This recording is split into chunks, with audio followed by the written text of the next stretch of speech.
Just because two people have one fight does not make them enemies. Oh my gosh, like, oh my gosh. There's no romance, what's the point? Just kidding, maybe.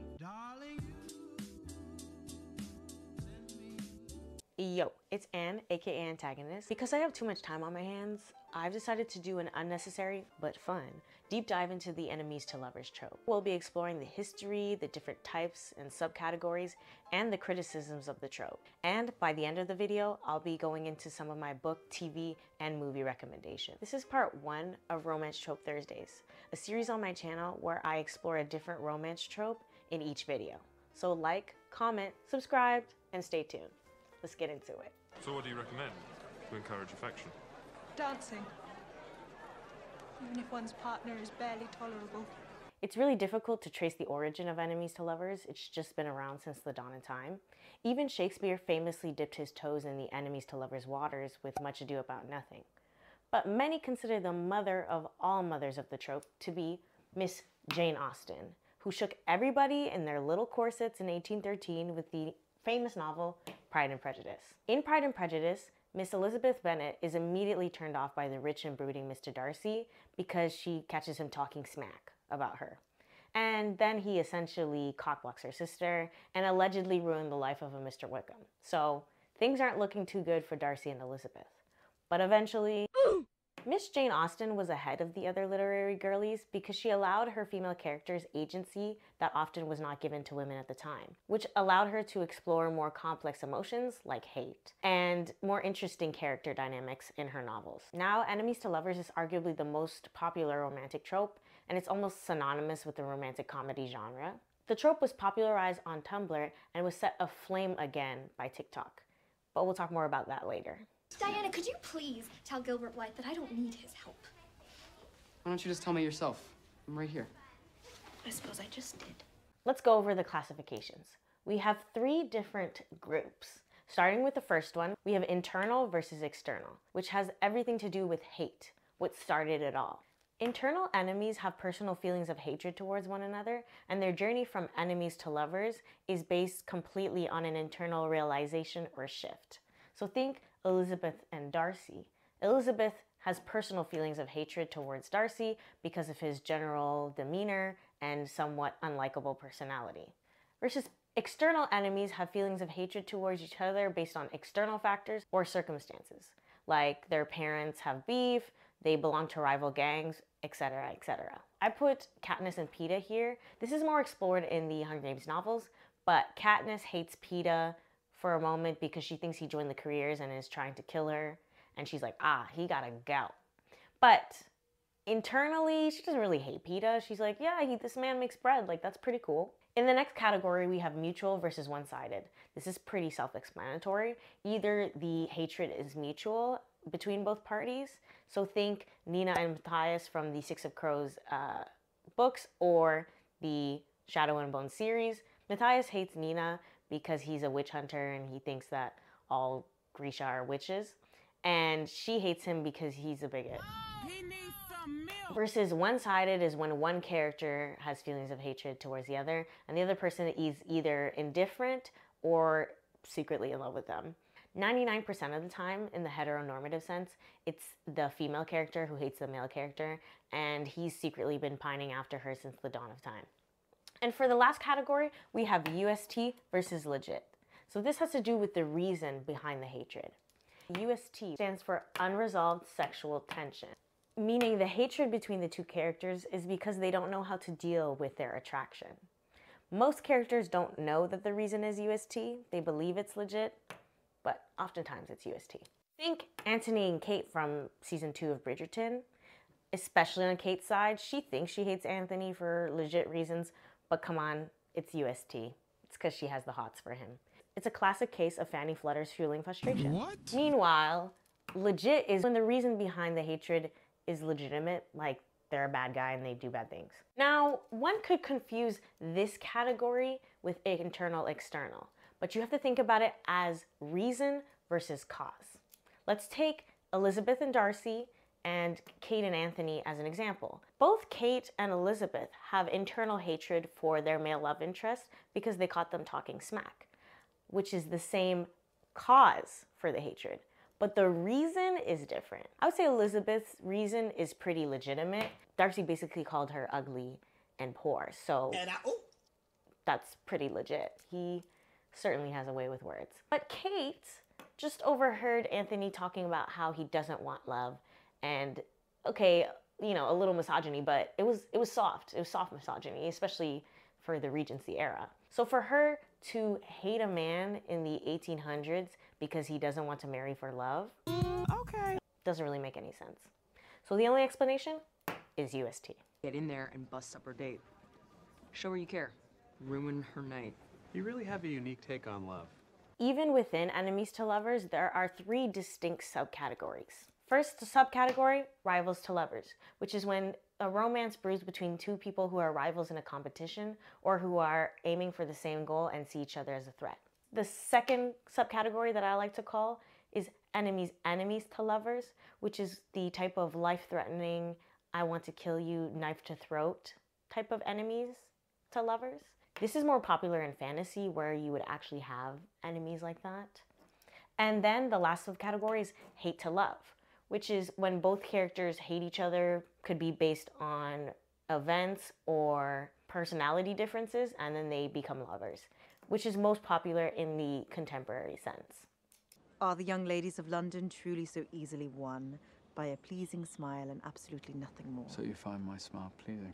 Wherever you fall on the spectrum of enemies to lovers, there are a few key ingredients that are needed to capture the essence of enemies to lovers. The first ingredient, enemies, obviously.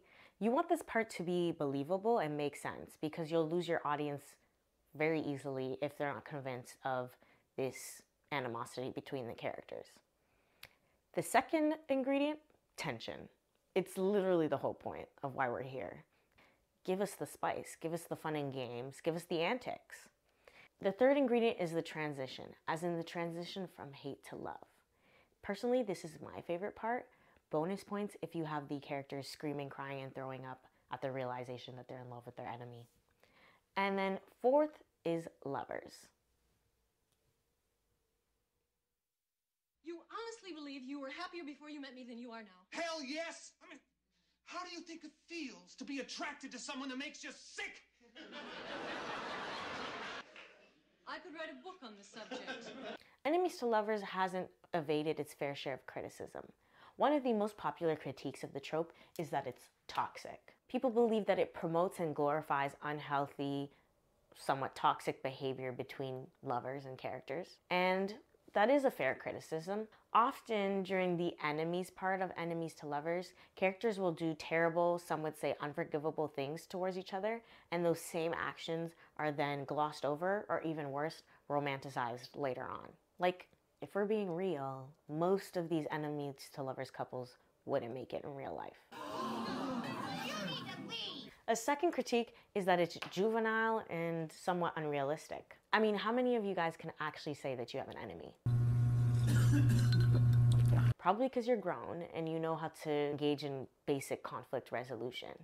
And even if you do have an enemy, I would imagine that it's for pretty legit reasons and you wouldn't want to be partnered with that person romantically. And in that same vein of juvenile behavior, enemies to lovers can be problematic because it perpetuates the guy pulls on a girl's pigtails because he likes her narrative, which isn't great. Especially when these same ideas are applied to the adult contemporary space. Like, could you imagine you as a grown woman having a person interested in you and they pull on your hair because they like you? Oh my God! Nah, I can't. Ugh.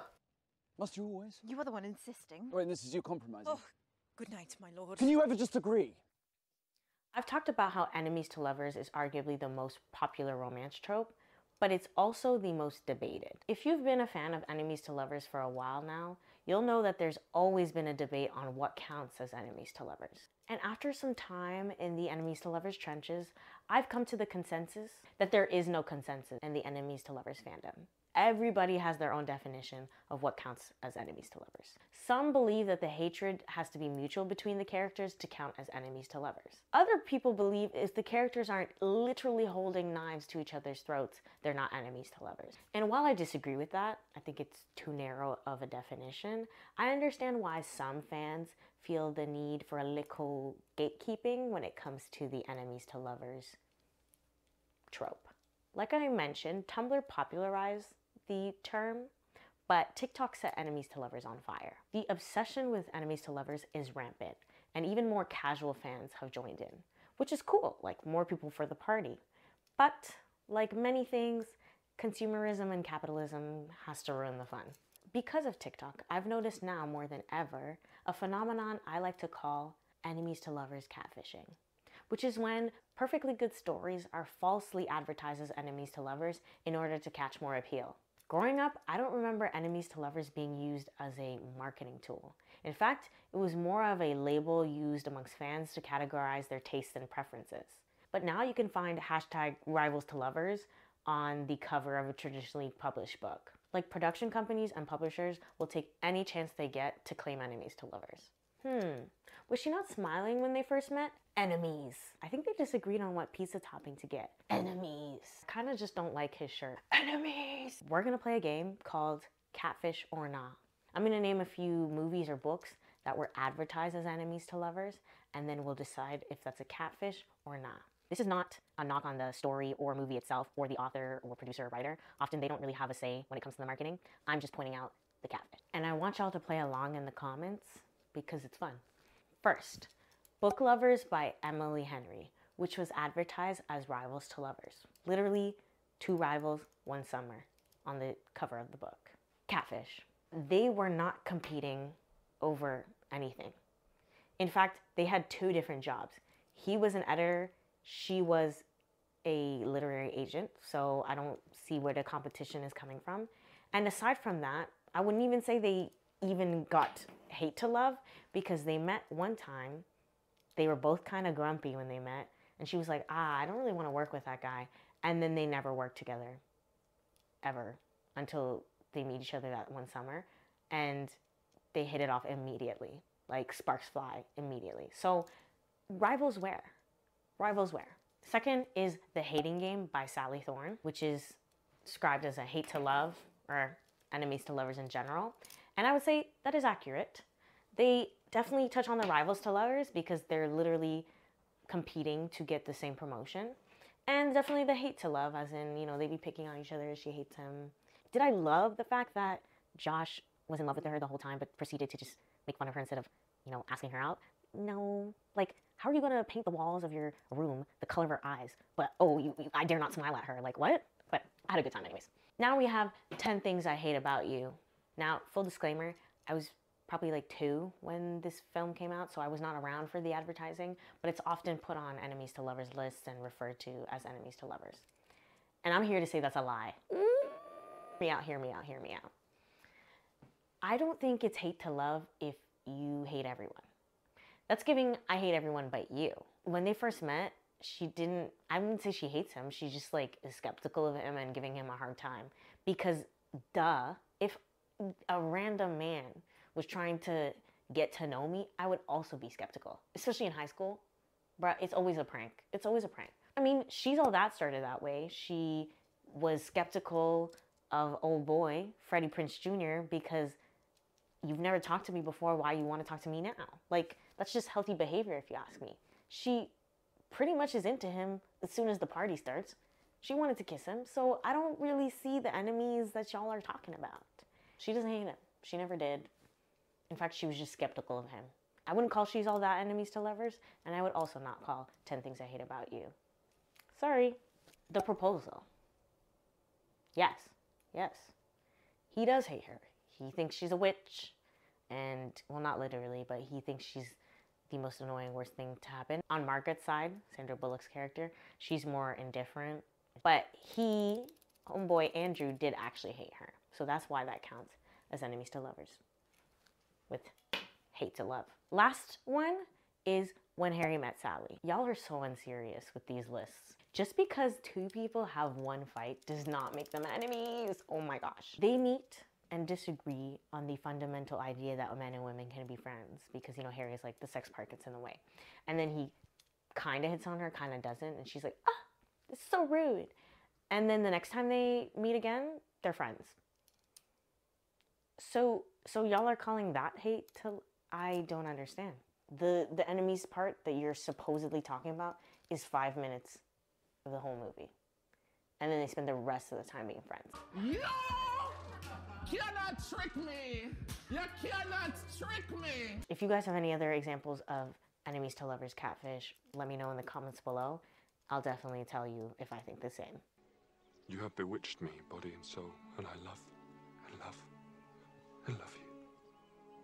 I never wish to be parted from you from this day on. But despite all this vitriol, all the smoke, all the possible toxicity, why do we keep coming back to enemies to lovers? I mean, I made a whole display about it. It's because it's fun, baby. Two adults who are fighting each other in an office would be annoying in real life. I would just call HR. But I might want to read about it.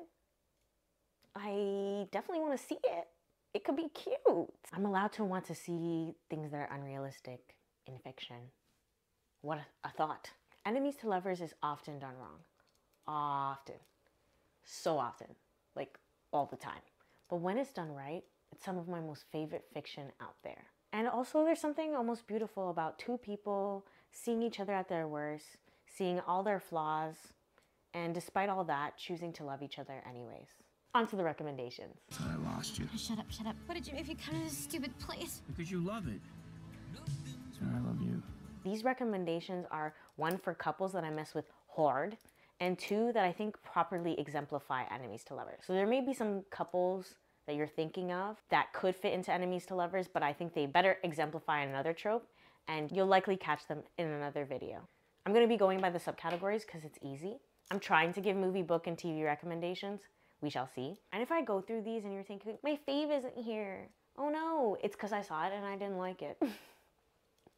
But you can try your luck in the comments below. Maybe I haven't seen it, but I probably have. Starting with Rivals to Lovers, in TV, I would recommend Anne and Gilbert from Anne with an E. Ugh, they ate academic Rivals to Lovers. Obsessed. I'm obsessed. I'd also say Sunny and Chad from Sunny with a Chance. Disney actually ate that. Don't lie. Don't lie. And Jake and Amy from Brooklyn Nine-Nine. I think they were cute for that. For movies, I would recommend Candy Jar. Very good academic Rivals to Lovers. And for books, I would recommend Today, Tonight, Tomorrow by Rachel Lynn Solomon. Do you have any Rivals to Lovers recommendations for me? Let me know in the comments below because I really like that trope. Now, second subcategory is enemies to lovers. I have to be honest, this is my least favorite subcategory. I read fantasy, but like not that much, which is where enemies to lovers resides most of the time. So this recommendation is gonna be pretty lame, sorry. I only have one couple that I mess hard with when it comes to enemies to lovers, and that's Emma and Hook from Once Upon a Time. That was good. That couple gagged me, they gagged me. Oh my goodness, it was so good. But other than that, there's not really any couples that I mess with hard that would fit in this category. Now we have hate to love, another of my favorite subcategories. It's just these two, like, obviously. So for TV shows, I would recommend, obviously, Kate and Anthony from Bridgerton Season 2. Oh my goodness. I've never been so obsessed, so consumed by a couple, like, maybe ever. Thank you, Simone Ashley and Jonathan Bailey, for making me feel 12 again. This is it. This was peak. Then I'd also say Mindy and Danny from the Mindy Project. I think up till season 3, they had perfectly paced their love story from enemies to friends to lovers, which is like actually my favorite trope of all time. Like, don't even get me started. Yeah, they did that. I would also say Diana and Sam from Cheers because they're really fun to watch. For movies, I'd say 27 Dresses, The Proposal, Life as We Know It. Love that one. And obviously Pride and Prejudice, the film. Also the BBC series works as a TV show, so like any Pride and Prejudice works. And for books, I'd say The Unhoneymooners by Christina Lauren and The Duff by Cody Keplinger. If you've made it to the end of this video, thank you so much. You're a real one. Also like this, comment down below your favorite enemies to lovers couple, just, or anything you want to, like join in the discourse down there. There's probably like 2 comments. Please also consider subscribing. It's been scientifically proven that you become hotter when you press the subscribe button here. So I feel like it's a no-brainer. It's free 99. So I'll be doing another trope in the next video. I don't know if you can guess it. Maybe tell me down below. It has something to do with the geometrical shape. So wink, wink, nudge, nudge. And yeah, so I'll catch you guys next time. Bye.